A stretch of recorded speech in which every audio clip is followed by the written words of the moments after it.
Alleluia.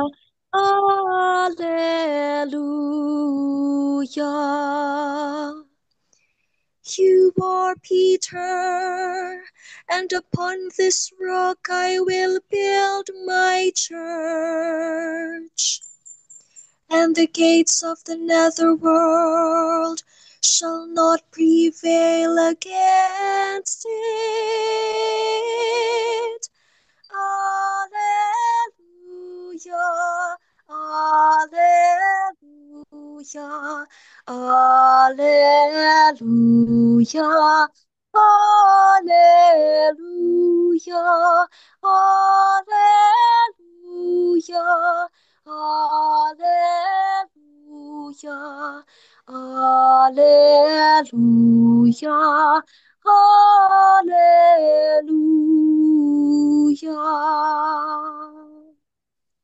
Hallelujah.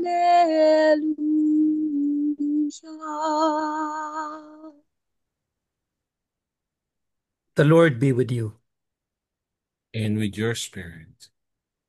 A reading from the Holy Gospel according to Luke. Glory to you, Lord. There was a scholar of the law who stood up to test him and said, "Teacher, what must I do to inherit eternal life?" Jesus said to him, "What is written in the law? How do you read it?"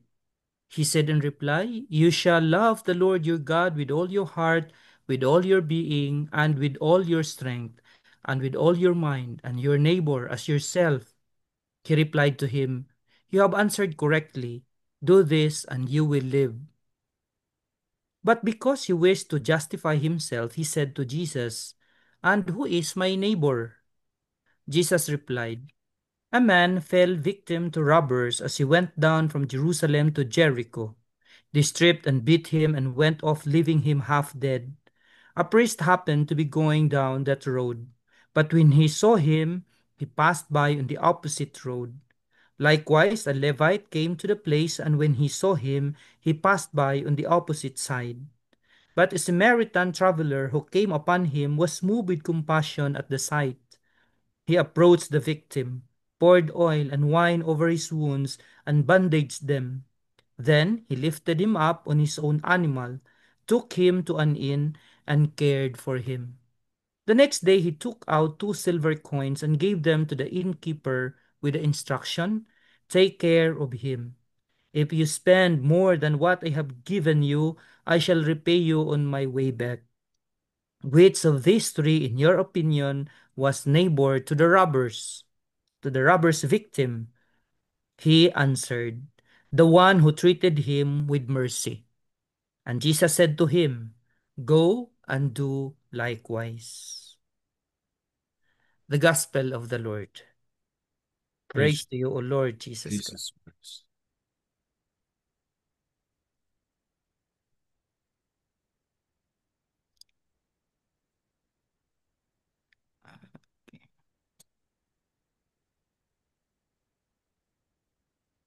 So, brothers and sisters in the Lord, good evening and good morning to those in the Philippines, and good day to some other parts of the world.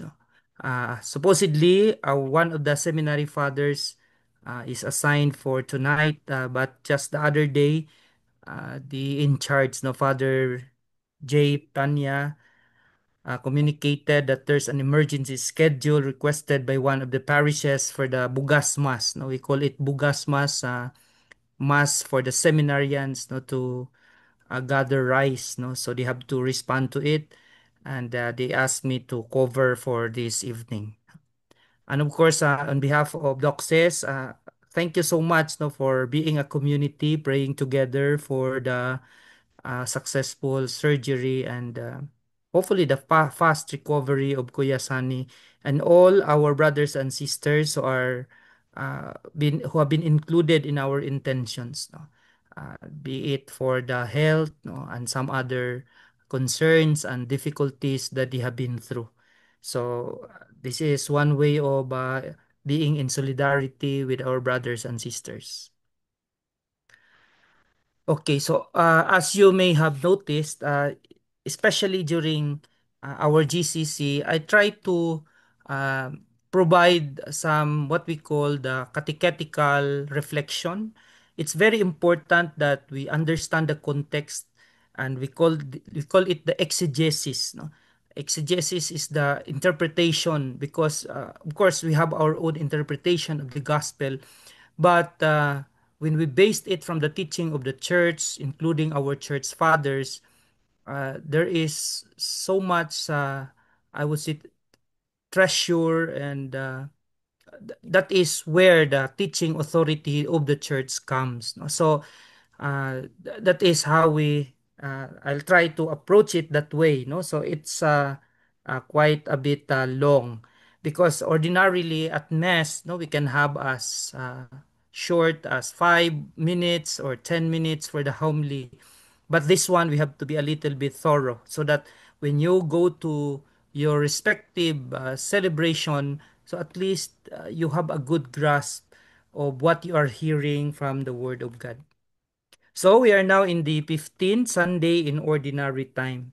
And we know that every human society needs rules, and so does our Christian community. But just like in the gospel or in the scriptures, with the passage of time, the number of rules continues to multiply. And thus, we run the risk of attaching the same importance to what is really essential and to what is only secondary. Rules prescribed by God and the rules prescribed by man. So, during the time of Jesus, no, we know in our exegesis, no, that uh, because the laws have been multiplied from the Decalogue, from the Ten Commandments, during the time of Jesus, there were already 613 laws handed down to the people of Israel. Okay, so imagine the 613 laws out of the 10 commandments. So the scholar of the law now tries to point out to Jesus, to ask him which is the most important law. So before that, no, we can ask, what is it that if observed assures our salvation, and if neglected blocks it? Okay, so we can ask the same question. Or to put it more radically, in what does true religion consist? So in this Sunday, we have three wonderful teachers to help us deepen and answer these questions. So we have Moses in the first reading, we have Paul, especially in his letter to the Colossians, and of course we have Jesus in the Gospel. Let's now take the first reading. There's a story that one day an illiterate woman asked a theologian. So a theologian is of course expert about God, no, his study of God and all the uh, theological, I would say, knowledge. Father, what must a poor woman like myself do to attain salvation? So that was the question. And the theologian smiled and gave her this reply. Good woman, it is very simple. All you have to do to be saved is just to will it. Just to will it. Okay, so in Filipino we call it gustuhin mo. You have to will it. Of course, it has always to be anchored on the grace of God working in us. But that should be our participation. The willingness is the decision we make. So in today's first reading, Moses gives a similar reply regarding the observance of God's commandments, which is the only condition for everyone to be saved. It is not difficult to observe the commandments. It is just a question of resolving to keep them. Says Moses, if to observe God's commandments, it were necessary to climb up to the sky or to cross the sea, most people would reply, I cannot do it. I have no wings to fly as birds do, nor the money to pay for my passage to a foreign land. But no, says Moses, you need not go anywhere, because God's law is within your own heart, and it is easy to fulfill it. So it's already in us. You do not need to travel somewhere to follow the commandment of God. Everyone, young and old, learned and unlettered, rich or poor, can fulfill God's commandments. We should become convinced that God gave us His commandments not for His own benefit but for ours, out of love for us. So the moment we express our desire to keep God's commands, He leads us by the hand to fulfill them. Okay, so that's it. Everyone can be saved. All you have to do is to will it, and it is difficult, not difficult, because it has been etched in our heart. Okay, we'll now go to the second reading. And what's the controversy in the second reading? Colossae, um, to the letter of Paul to the Colossians, was a prosperous town with a nice Christian community, and most of its members had come from paganism. They were not evangelized by Paul personally, but by Epaphras. So there's another person, a Christian whom Paul greatly admired. So it so happened that the Christians of Colossae were unduly afraid of spirits, just as we often are. So meron din sila, in Tagalog, they also have their own beliefs on the spirits, the different spirits, maybe ghosts, and some other, in Tagalog we call it kababalaghan. So they did not worship them, but they had done while still pagans, or as they had done while they were still pagans, but they had very confused ideas about them, mixing up good and evil spirits, angels and devils. They counseled them by the hundreds and called them by a variety of names. So that's the confusion among the Christians of Colossians. But of course, you can just imagine them having or just newly converted to the faith. So we too believe in good and evil spirits, but the Christians of Colossae went a bit too far. Led by some false teachers, they started doubting whether faith in Christ was really enough to save them from trouble. According to them, the spirits were also important and had to be taken care of. Some sort of worship was due them too. So that's the context. So Paul by this time was in prison in Rome. Epaphras brought to him the news of the false teachings that were spreading among the Christians of Colossae. So Paul hastened to write to them a letter to correct those errors. So as enumerated here. So this is the summary. Christ is above everyone and everything, above all men and above all spirits. Everyone and everything is subject to His control, and nothing and no one escapes His dominion. So that is why Christians, we are forbidden to have anting-anting, to have a lucky charm, because we are undermining the power of God. If we believe in luck, if we believe in our anting-anting or in our amulets and so on, so we are undermining that God is far above them. Next, this is so because all that exists was created by Him, and it is He who keeps everything in existence, but for Him the whole universe would return to nothing. Okay, so everything. So if He creates everything, everything is under Him. Third, Jesus became man and reconciled us with God through His death on the cross. So our reconciliation with God is the work of Jesus alone. He rose from the dead. Also in this regard, he is the first among the many who, thanks to him, died in the Lord and have already risen in glory.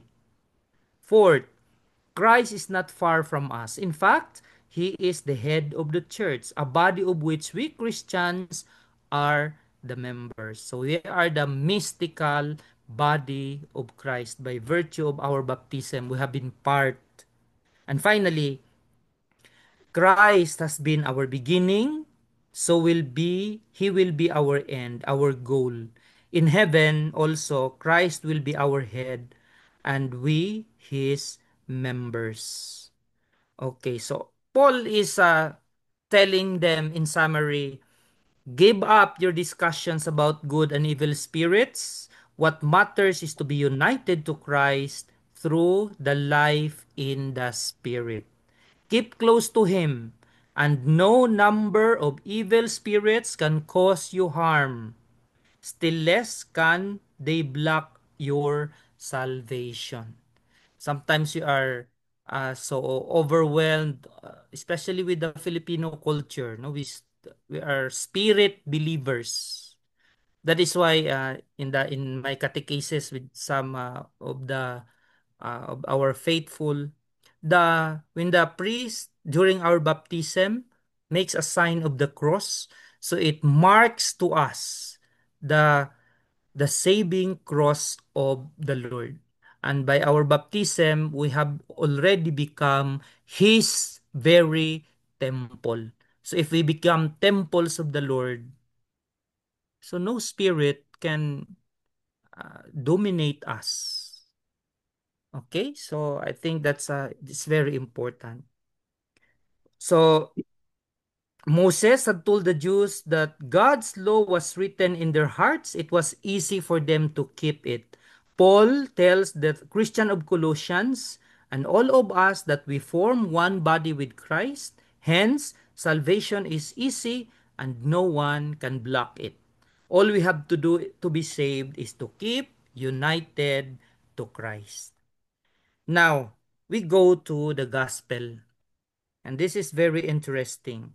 There are two accounts or the synoptic gospel. So when we say synoptic, syn, the same from the Greek word, and optic, uh, seeing. No? So the same way of looking at it. No? So we have Matthew, Mark, and Luke. We call them the synoptic gospels because their presentation of Jesus are similar.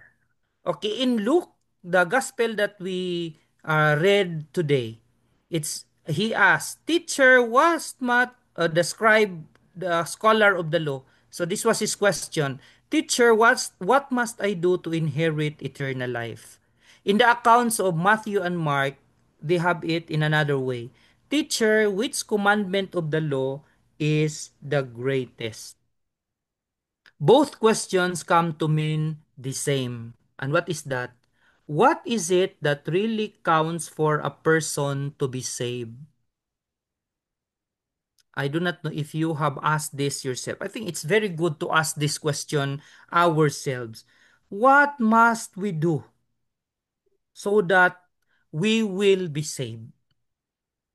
Because if that question is not clear to us, then our Christian life, we can just wander far away, or we can just go on living daily without a sense of direction.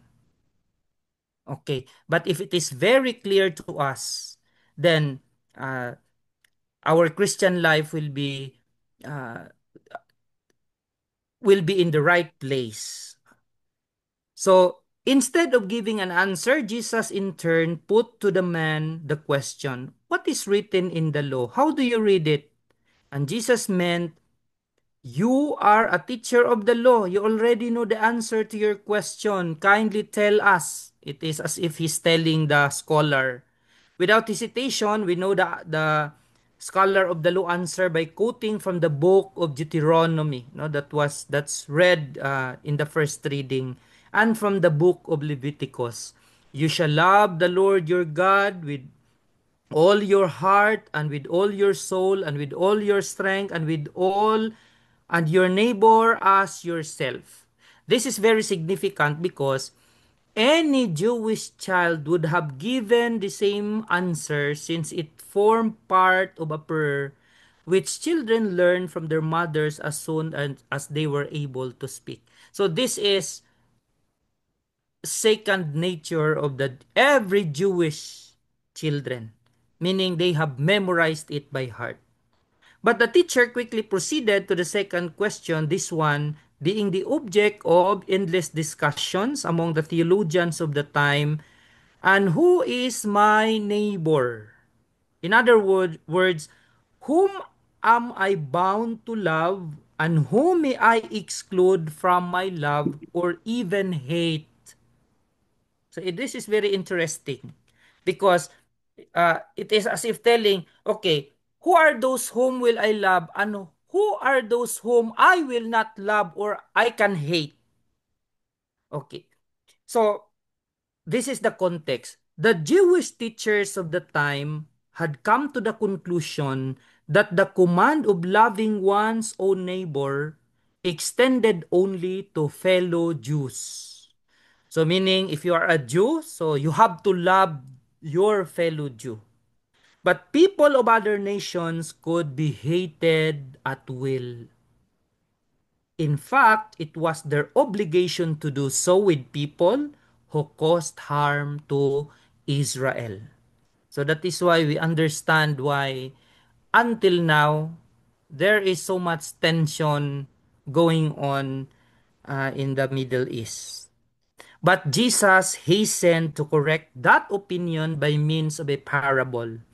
To drive home a key lesson in his teaching, each and every human person or a human being is your neighbor. And you should not exclude a single person from your love. And this is the commandment of the Lord. It should be inclusive. In our relationships, of course, it's easy to love those who maybe are good to you. Maybe they are understanding of you. They are you are you share the same interest, but that's only within the circle. But those outside, you no longer care for them.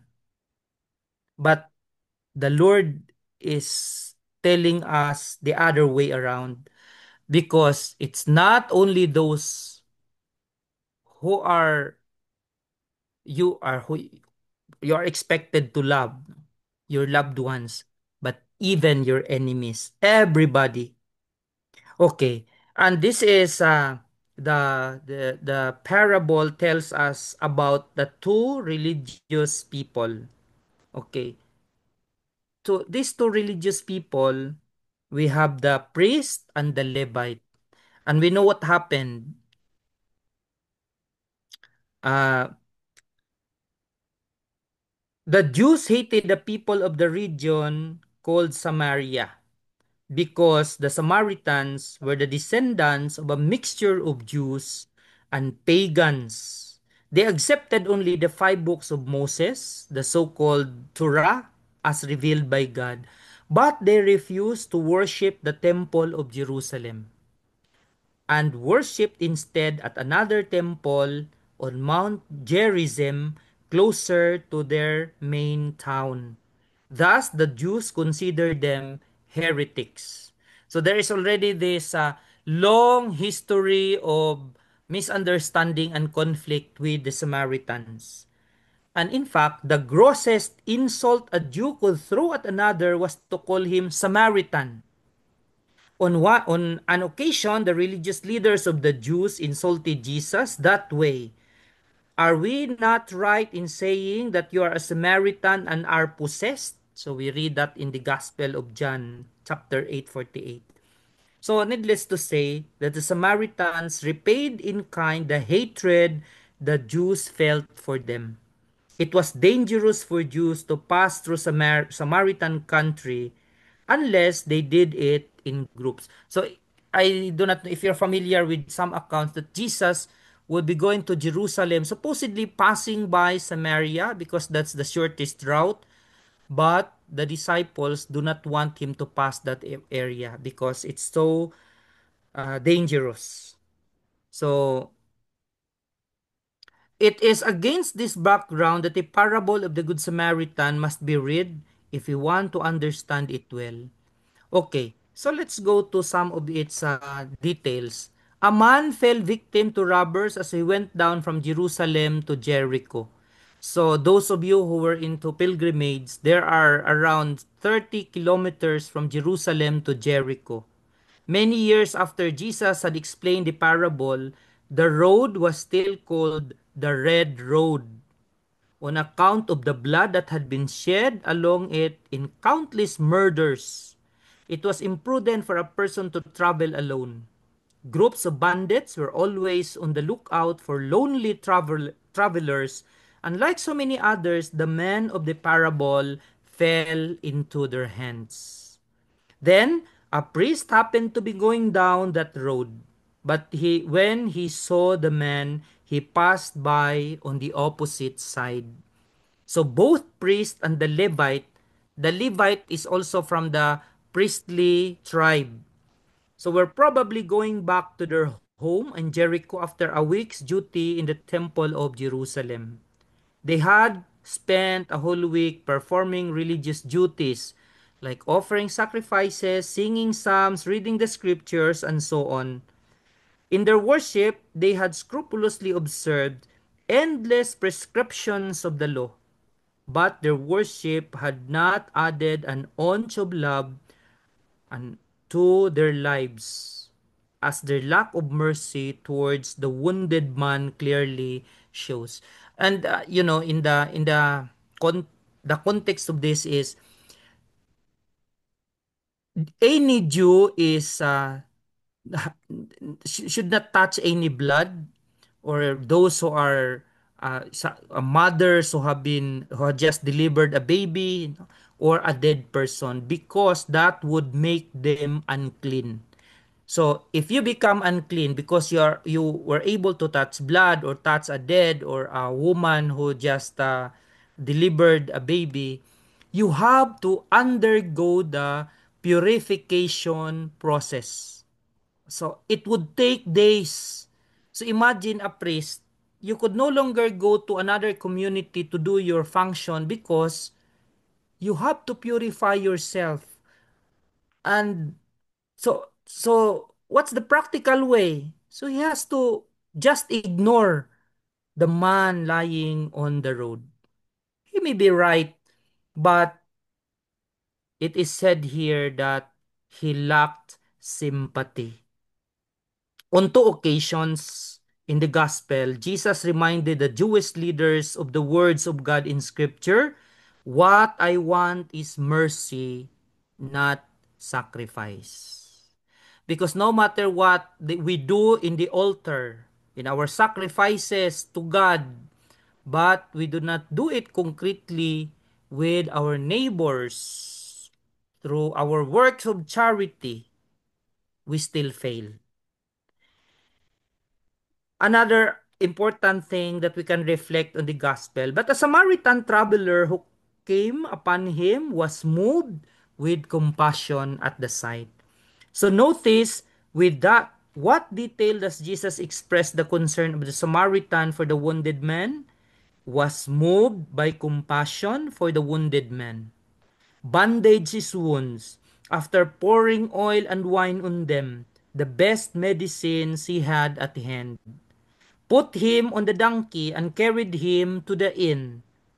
Looked after the man, entrusted him to the innkeeper, and covered all expenses involved. In other words, the Samaritan could not have done more than he did for the wounded person.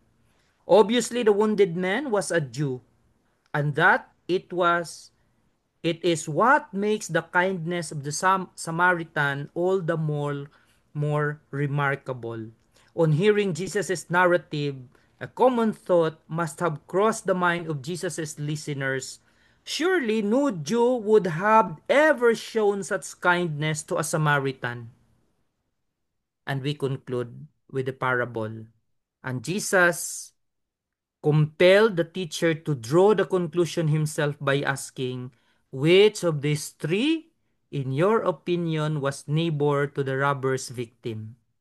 So the teacher dared not pronounce the word Samaritan and answered instead, the one who treated him with mercy. Jesus concluded both kindly and firmly, go and do likewise. So it was very short recommendation, but a very complete one. It amounted to saying, first, you have asked me for the way to enter eternal life. There is only one way. Love for one's own neighbor. Stop discussing who your neighbor is, because every human being, even your worst enemy, is your neighbor. Next, do not worry about numberless commands. 613 laws. You fulfill them all when you love your neighbor. Another, the way to salvation is open to all. And all must pay the same price to obtain it.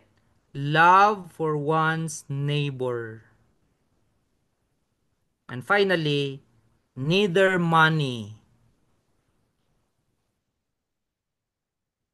Where is that? Neither money, nor learning, nor age count for being saved. Only one condition is needed, but it is absolutely essential. We must love everyone without exemption. So perhaps you shall never meet a person assaulted by bandits, but we daily come in contact with people wounded in body or in spirit who need our compassion. Maybe the poor, the sick, the lonely, the addict, or those in the peripheries. We must offer it generously without counting the price. We could go on expanding on the reply of Jesus to that teacher. Jesus keeps on insistently repeating it to each one of us. Go and do the same. Go and do the same. Do it and rejoice. Your salvation is assured. So brothers and sisters, hopefully we become true Samaritans. Not only by being compassionate to the less fortunate, to those in need, but to act it out. Amen.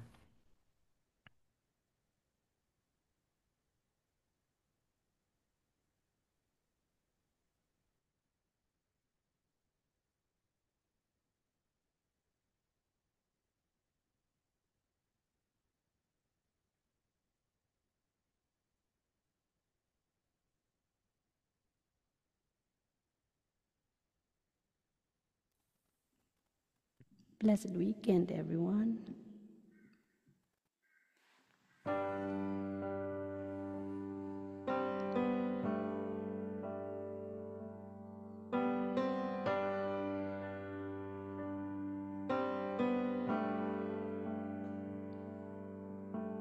Amazing grace, how sweet the sound that saved a wretch like me.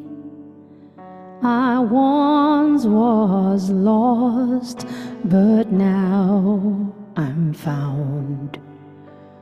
Was blind, but now I see. 'Twas grace that taught my heart to fear, and grace my fears relieved. How precious did the grace appear the hour I first believed. My chains are gone, I've been set free.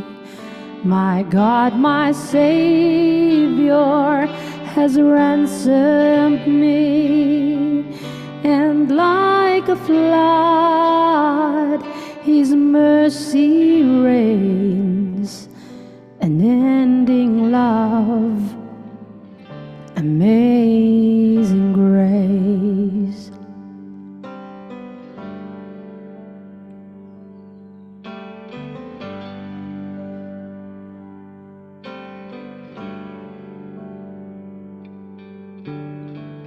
The Lord has promised good to me. His word my hope secures.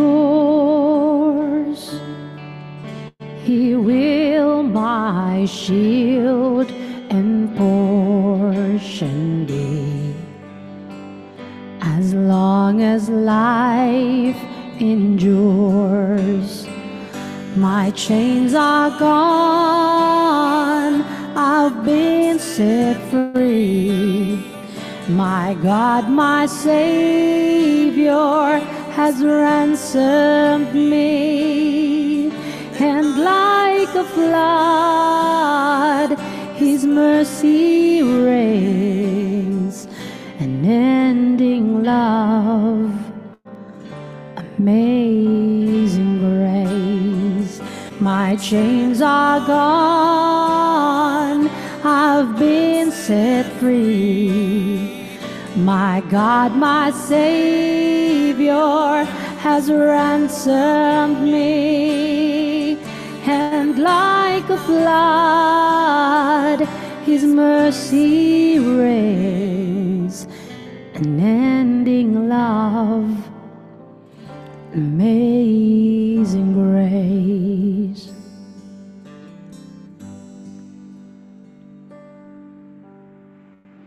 The earth shall soon dissolve like snow. The sun forbear to shine, but God, who called me here below, will be forever mine. Will